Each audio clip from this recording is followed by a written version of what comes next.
Assalamualaikum warahmatullahi wabarakatuh. Waalaikumsalam warahmatullahi Waalaikumsalam wabarakatuh. warahmatullahi wabarakatuh. Alhamdulillahi rabbil alamin wa bihi nasta'inu ala umurid dunya waddin. Salatu wassalamu ala asrofil anbiya'i wal mursalin wa ala alihi wa ashabihi ajma'in amma ba'du. Rabbi israh li sadri wa yassir li amri wa hlul 'uqdatam min lisani yafqahu qawli amma ba'du. Eh, yang saya hormati Ketua Pimpinan Wilayah Muhammadiyah Kalimantan Timur dan seluruh bapak-bapak yang hari ini hadir di kantor. Saya izin tidak bisa hadir, Pak.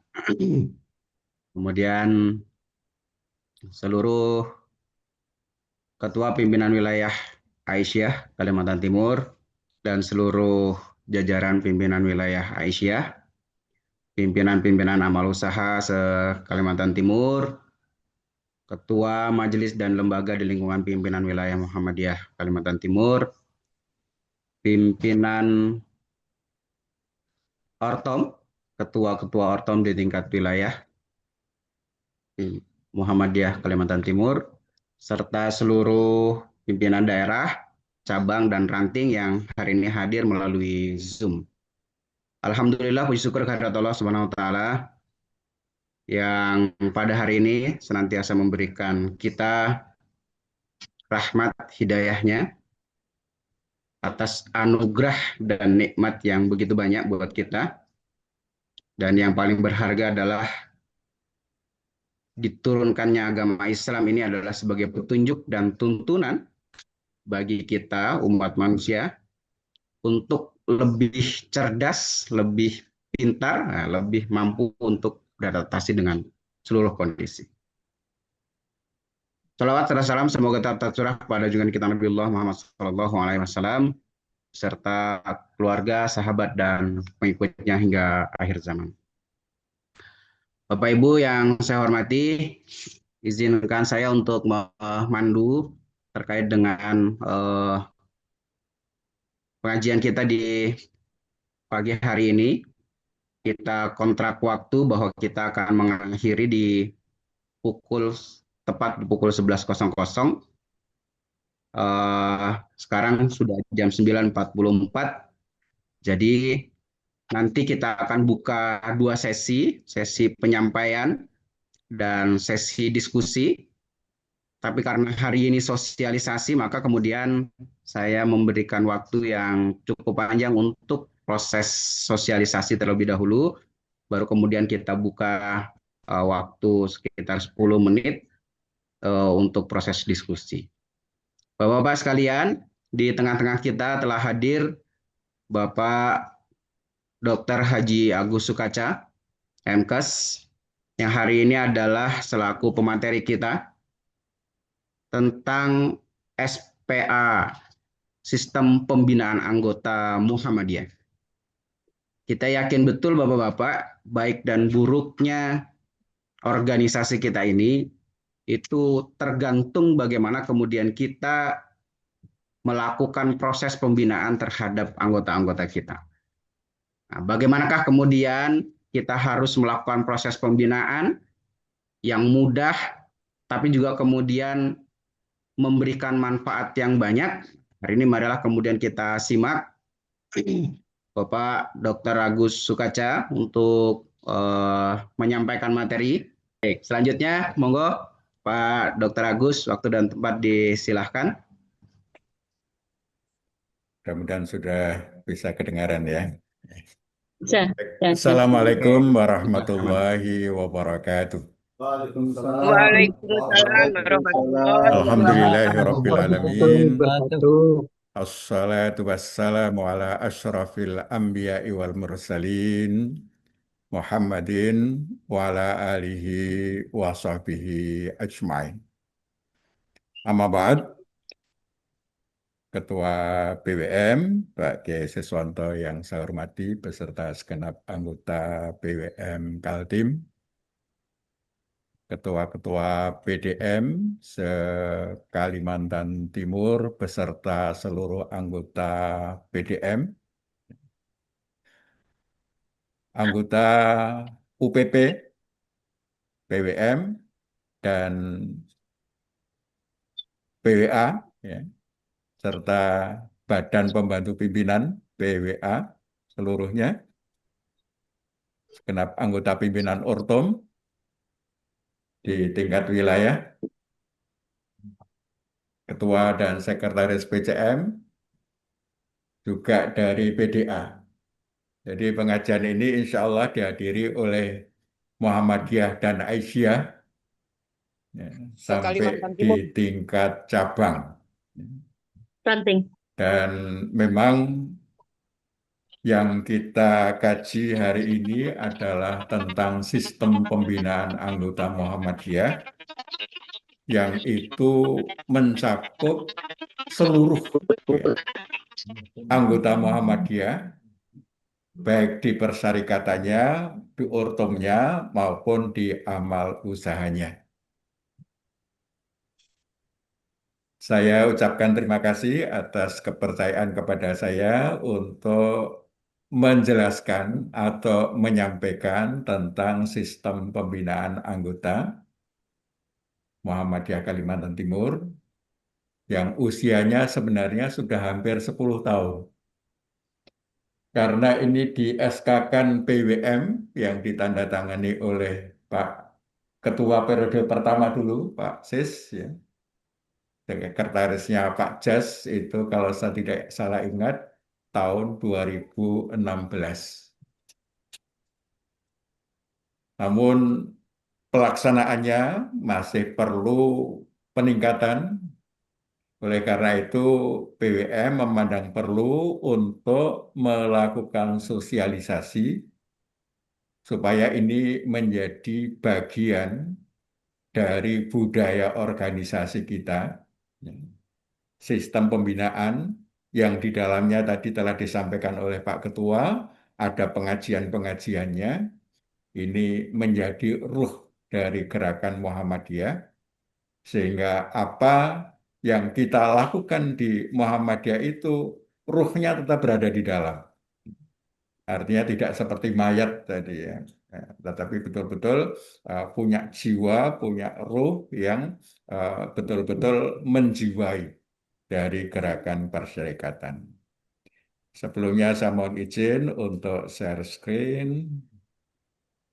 Ya, ini bukunya sudah dibagikan di WA Group. Ya. Mudah-mudahan sudah dibaca, sehingga nanti mudah-mudahan kita bisa berdiskusi dengan baik. Ya, sistem pembinaan anggota Muhammadiyah Kalimantan Timur. Ya. Untuk mengawali, ya, ya. Kenapa kita perlu sistem pembinaan anggota?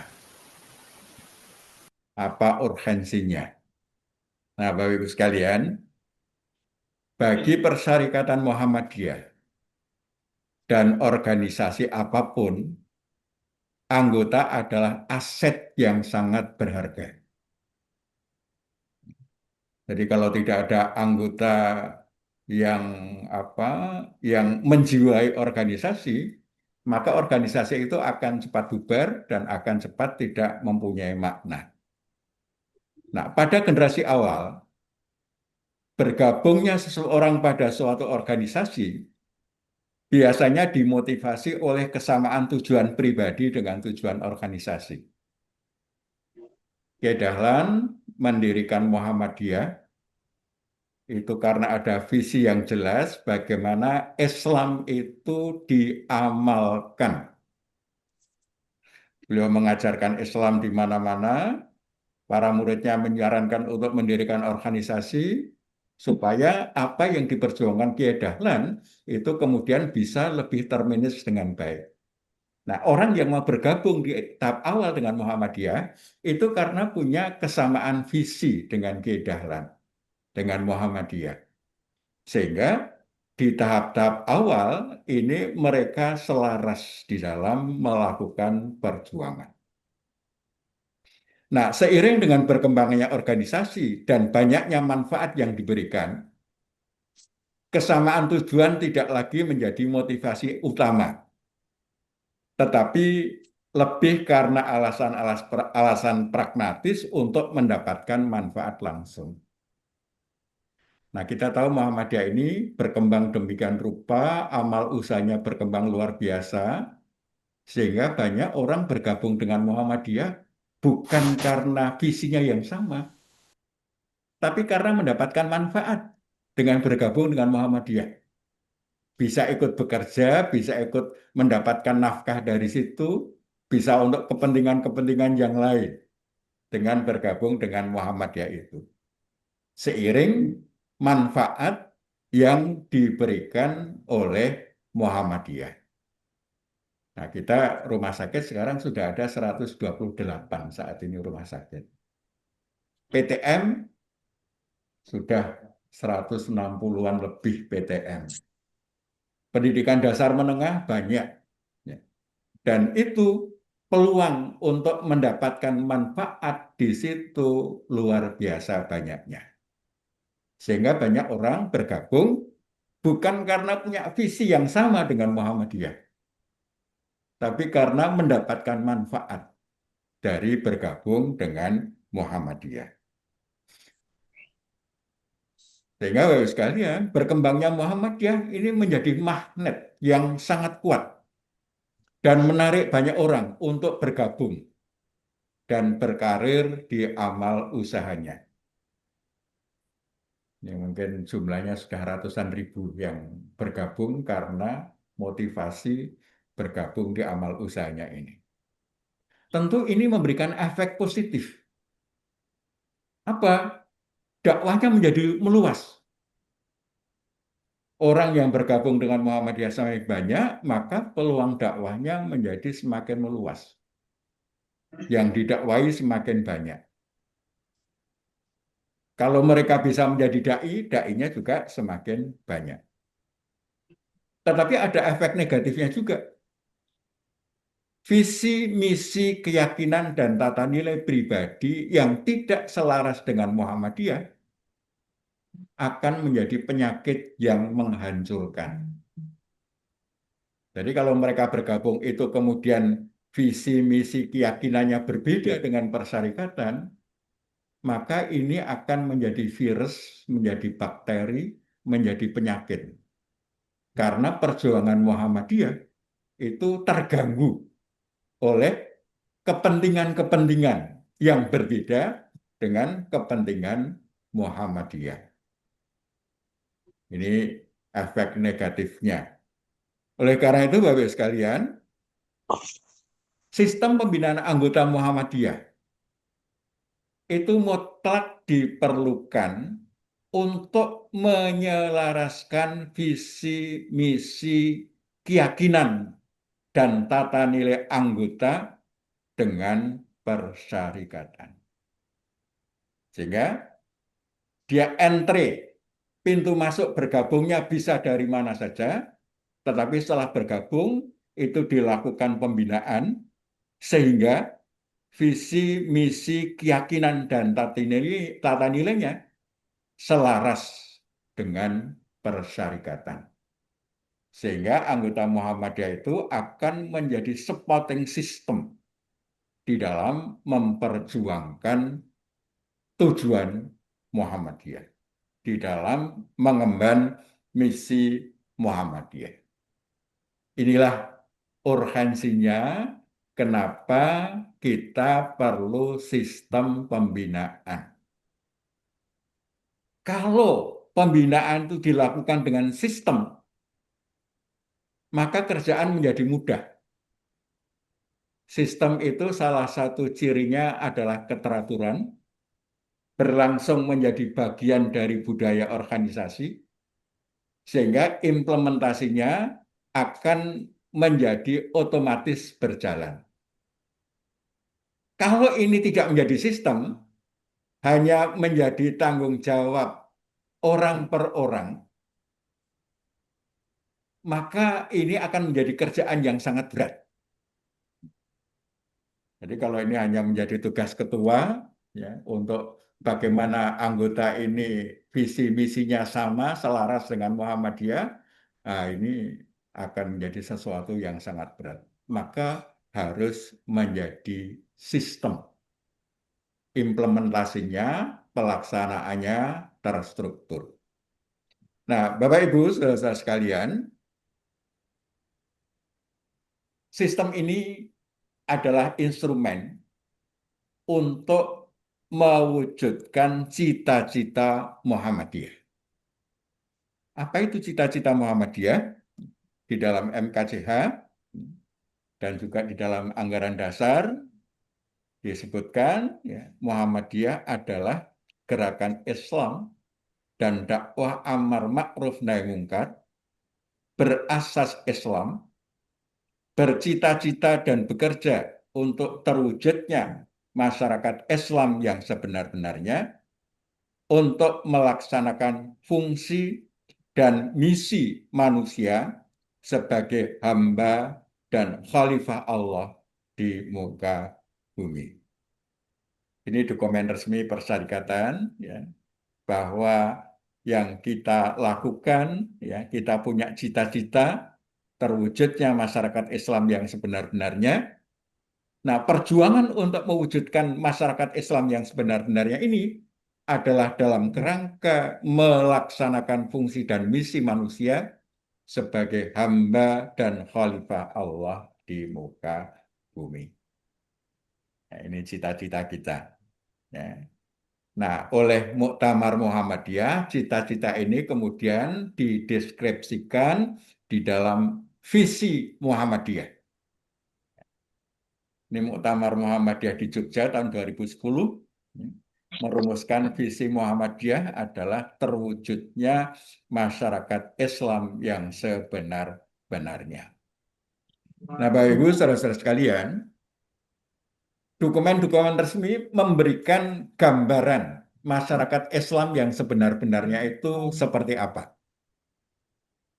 Di dalam Muqaddimah Anggaran Dasar alinea ketiga disebutkan masyarakat Islam yang sebenar-benarnya adalah masyarakat yang sejahtera, aman dan damai, makmur dan bahagia, yang hanya dapat diwujudkan di atas keadilan, kejujuran, persaudaraan dan gotong royong bertolong-tolongan dengan bersendikan hukum Allah yang sebenar-benarnya, lepas daripada pengaruh setan dan hawa nafsu.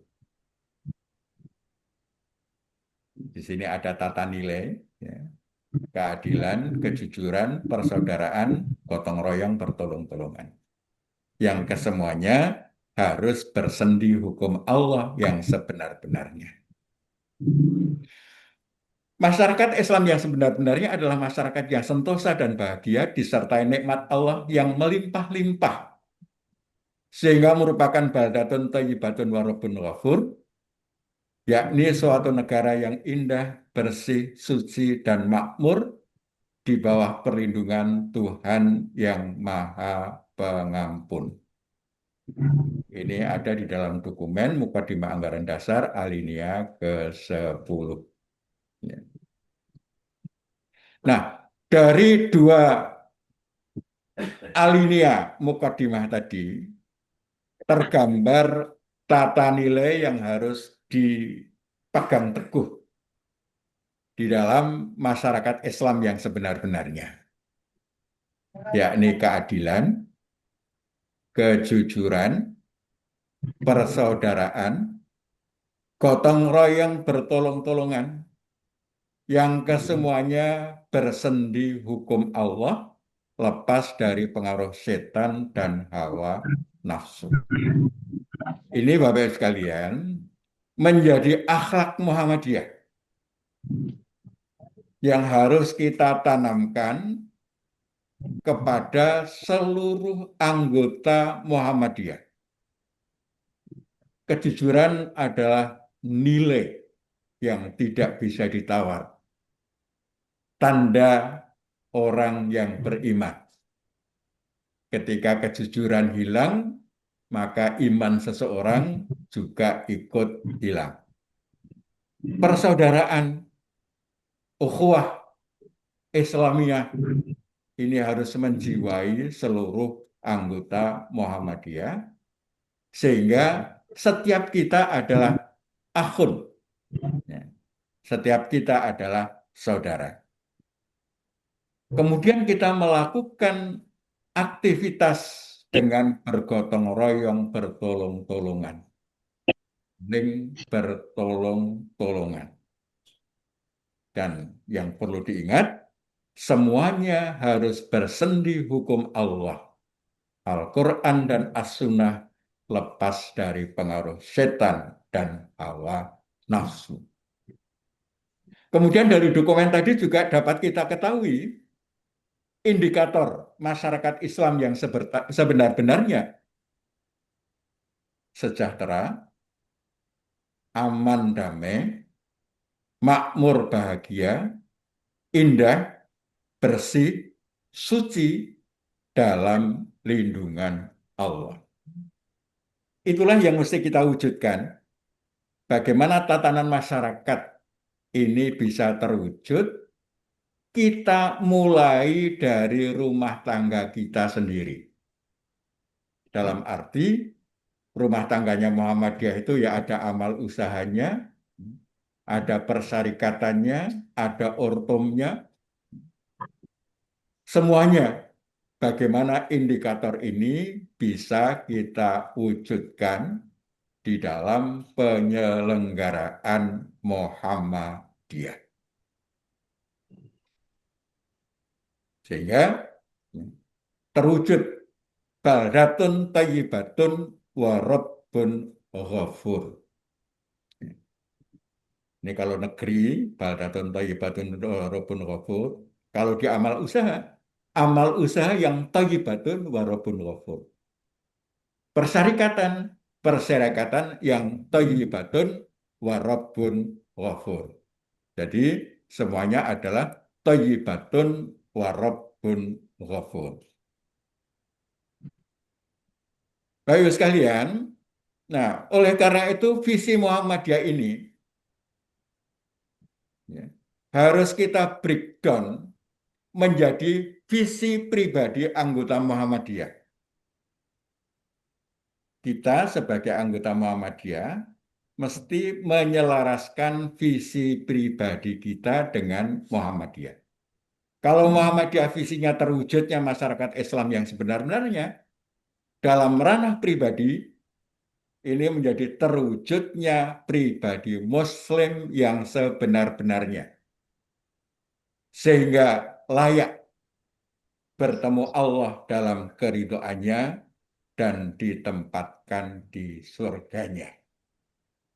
Sehingga di akhir kehidupan kita di dunia ini, kita layak dipanggil Allah dengan sebutan ya ayyatuhan nafsul mutmainnah. Yai ila rabbiki radiyatan mardiyah fadkhuli fi ibadi wadkhuli jannati.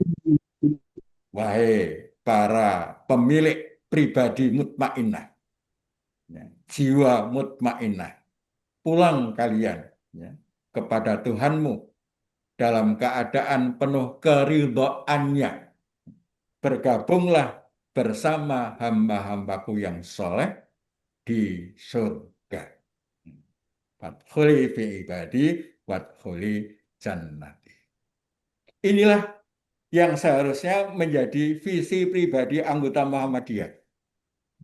Jadi bermuhammadiyah itu bukan untuk mendapatkan kepentingan-kepentingan yang sifatnya duniawi saja, tetapi ultimate goal-nya adalah pribadi Muslim yang sebenar-benarnya hingga layak bertemu Allah dalam keridhoannya dan ditempatkan di surganya.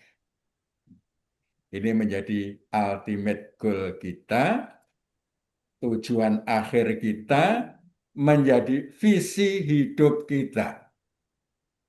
Inilah ya yang semestinya kita lakukan. Dan ini menjadi tujuan dari sistem pembinaan anggota Muhammadiyah. Ya.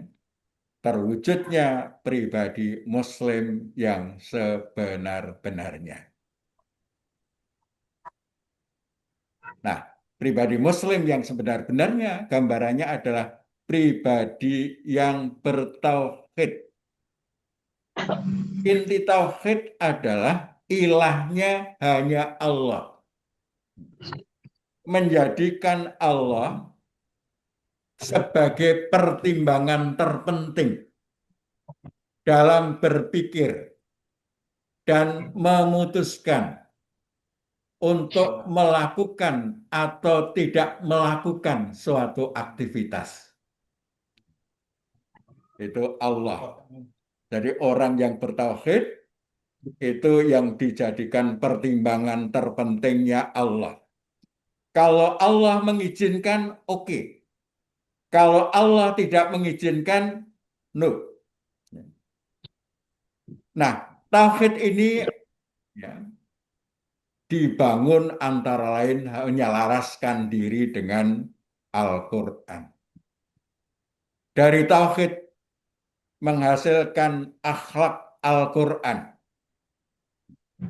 Artinya akhlak itu adalah suatu mekanisme batin, mindset, struktur berpikir yang dilandasi oleh nilai-nilai Al-Quran.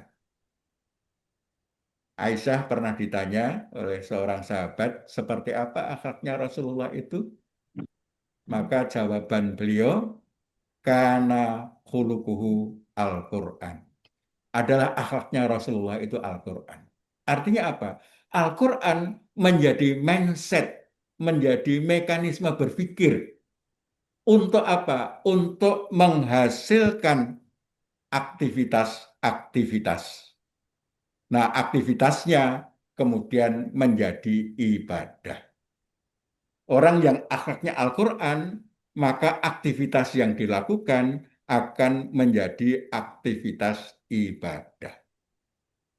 Inilah pribadi Muslim yang sebenar-benarnya, jiwanya tauhid, struktur berpikirnya adalah Al-Quran, aktivitasnya dilandaskan pada Al-Quran itu untuk Allah, lillah, maka aktivitasnya bernilai ibadah. Allah berfirman, wa ma khalaqtul jinna wal insa illa liya'budun.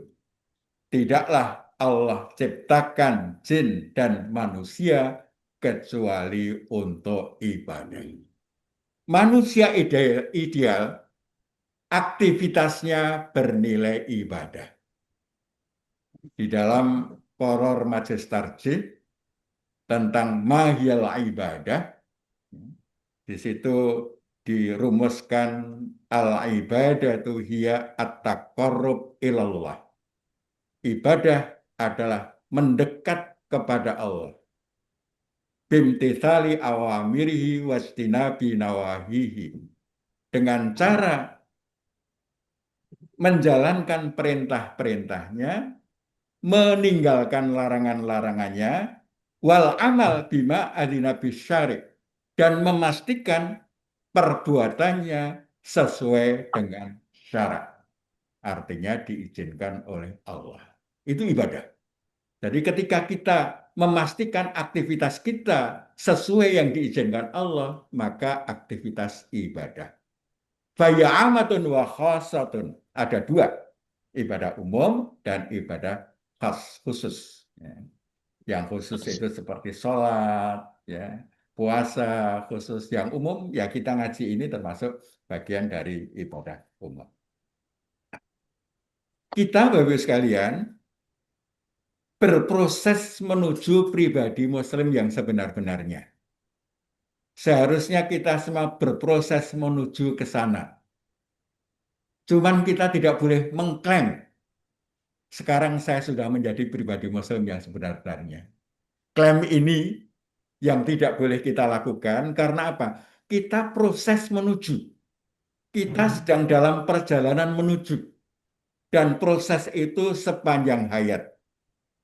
Nah, nanti puncak capaian kita adalah ketika malaikat maut sudah menghampiri kita sudah selesai menjalankan fungsi kehidupan di dunia ini, maka disitulah puncak capaian kita. Selagi nyawa masih di kandung badan, kita dalam proses perjalanan. Selanjutnya misi Muhammadiyah. Ini juga di Muktamar Jogja 2010. Ada 3 dirumuskan. Menegakkan tauhid yang murni berdasarkan Al-Quran dan As-Sunnah. Yang kedua, menyebarluaskan dan memajukan ajaran Islam yang bersumber pada Al-Quran dan As-Sunnah yang sahihah makbulah. Yang ketiga, mewujudkan Islam dalam kehidupan pribadi, keluarga, dan masyarakat. Ini Bapak sekalian, mesti kita breakdown menjadi misi pribadi kita. Ya. Anggota Muhammadiyah mesti menyelaraskan misi pribadinya dengan Muhammadiyah. Menjadi apa? Pertama, menegakkan tauhid yang murni pada diri pribadi kita masing-masing. Yang kedua, untuk bisa menjalankan misi kedua Muhammadiyah, menyebarluaskan dan memajukan ajaran Islam, maka kita harus belajar. Setelah belajar, kita menyebarkan ajaran Islam. Ini misi pribadi kita. Yang ketiga, mengamalkan Islam dalam kehidupan pribadi, keluarga, dan masyarakat. Ini breakdown sehingga misi kita selaras dengan Muhammadiyah. Ini, sekalian, misi pribadi ini menjadi target dari sistem pembinaan Muhammadiyah. Ini menjadi target, ya, sehingga seorang anggota Muhammadiyah, misi utamanya adalah menegakkan tauhid. Ini menjadi misi terpenting, misi pertama pada ranah pribadi. Kita menjaga supaya tauhid itu tegak. Selanjutnya, ini proses yang terus berjalan. Ya. Jadi Bapak sekalian, misi terpenting kita adalah menegakkan tauhid. Karena ini adalah kunci. Ya. Kunci surga adalah tauhid. Kalau tauhid kita bermasalah, maka kita nggak punya kunci. Nah, selanjutnya, misi kedua dan ketiga, itu siklusnya adalah belajar. Dengan belajar ini kita memahami. Dengan memahami kita mengamalkan. Pengalaman mengamalkan kita sebarkan. Ini breakdown misi Muhammadiyah pada lingkup pribadi. Oleh karena itu kita perlu membangun karakter pembelajar. Ya. Karakter pembelajar dibangun dengan membiasakan membaca Al-Quran dengan maknanya setiap hari dan khatam minimal sekali sebulan. Ya, Bapak sekalian, ya. Ini anggota Muhammadiyah mesti berjuang minimal sekali mengkhatamkan membaca Al-Quran setiap bulan. Yang kedua, membaca buku Al-Islam dan Kemuhammadian dan ilmu yang ditekuni sesuai profesinya setiap hari. Dan yang ketiga, pengajian yang sudah disinggung Pak Ketua tadi. Pengajian ini menurut anggaran rumah tangga kita, itu setiap anggota Muhammadiyah mengaji itu minimal sepekan sekali. Sehingga ini mesti kita siapkan bagaimana pengajian ini bisa diakses oleh anggota Muhammadiyah. Nah, memahami mengamalkan ini membangun karakter pengamal soleh. Nah, pilar-pilar karakter pengamal soleh itu ya, sholat fardu di awal waktu berjamaah di masjid plus tahajud dan duha. Ini menjadi kebiasaan atau menjadi habit. Yang kedua puasa, yang ketiga membayar zakat, infak, sedekah, yang keempat beradab Islami, yang kelima berpikiran positif. Kemudian setelah mengamalkan, menyebarluaskan itu perlu karakter pejuang. Dibangun dengan membiasakan berdakwah, berorganisasi. Nah, kita bermuhammadiyah itu, dua itu yang kita lakukan. Kita berdakwah dan berorganisasi. Berdakwah dengan cara berorganisasi. Cara kita berdakwah bisa melakukan dengan pendekatan profesinya masing-masing.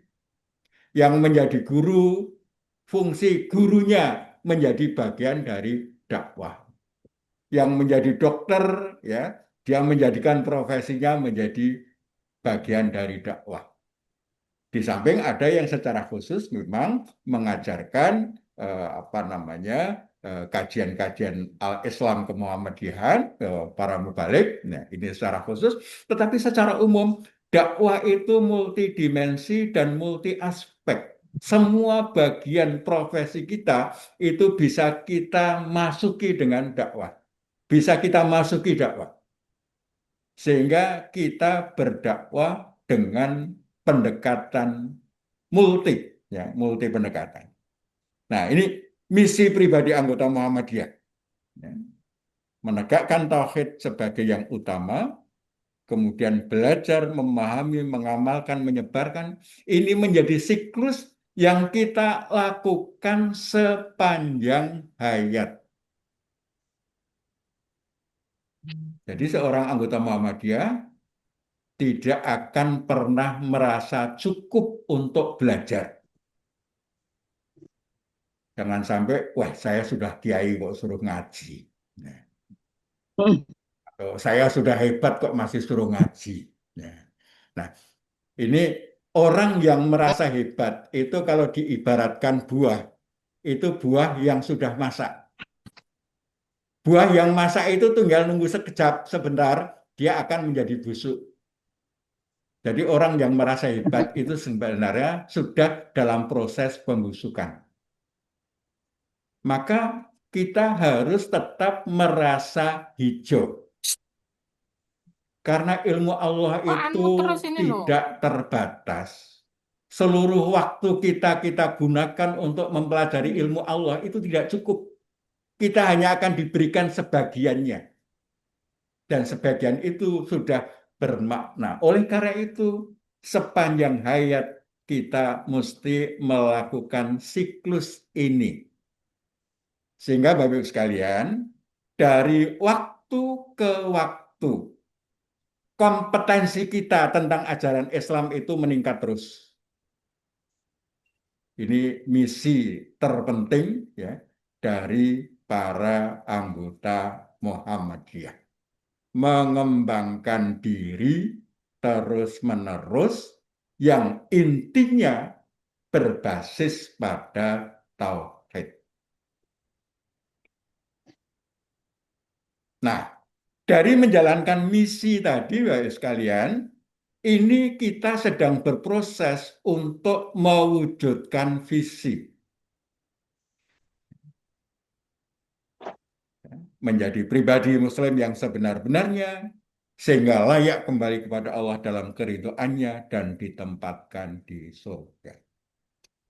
Sehingga Bapak sekalian, pertanyaan yang setiap hari kita perlu tanyakan kepada diri kita. Layakkah sudah kita kembali kepada Allah dalam keridhoannya? Layakkah kita ditempatkan di surganya? Itu mesti menjadi pertanyaan motivasi kita setiap hari, sudah layak atau belum. Sehingga seluruh perjalanan hidup kita itu sebenarnya adalah memantaskan diri mendapatkan keridhaan Allah dan ditempatkan di surga. Pantas. Ibu-ibu mau datang ke kondangan aja memataskan diri kok. Yang rapi, berpakaian yang pantas itu hanya untuk kondangan. Ini bapak-bapak mau hadir ke pengajian ini, ke kantor, semuanya berpakaian rapi. Untuk hal yang demikian kita memantaskan diri, tentu untuk sesuatu yang besar di akhirat kelak, kita mesti lebih memantaskan diri. Nah, oleh karena itu strategi perjuangan Muhammadiyah adalah ini juga bersifat siklik. Tujuan utamanya adalah masyarakat Islam yang sebenar-benarnya, yang ini diawali dengan memperjuangkan terwujudnya pribadi Muslim yang sebenar-benarnya. Nah, pribadi Muslim yang sebenar-benarnya yang menjadi anggota Muhammadiyah itu perjuangannya nanti adalah bagaimana keluarganya menjadi keluarga Islam yang sebenar-benarnya. Kalau dia mengelola amal usaha Muhammadiyah Aisyah, Auma, itu juga amal usahanya menjadi amal usaha Islam yang sebenar-benarnya. Yang di Ortom, perjuangannya adalah bagaimana Ortomnya itu menjadi Ortom Islam yang sebenar-benarnya. Kehidupan kita di komunitas menjadi komunitas Islam yang sebenar-benarnya. Inilah siklus perjuangan, ya. Dari tujuan utamanya masyarakat Islam yang sebenar-benarnya, tapi kita mulai dari pribadi. Yang ini menjadi tujuan pembinaan anggota kita. Bagaimana anggota kita menjadi pribadi Muslim yang sebenar-benarnya.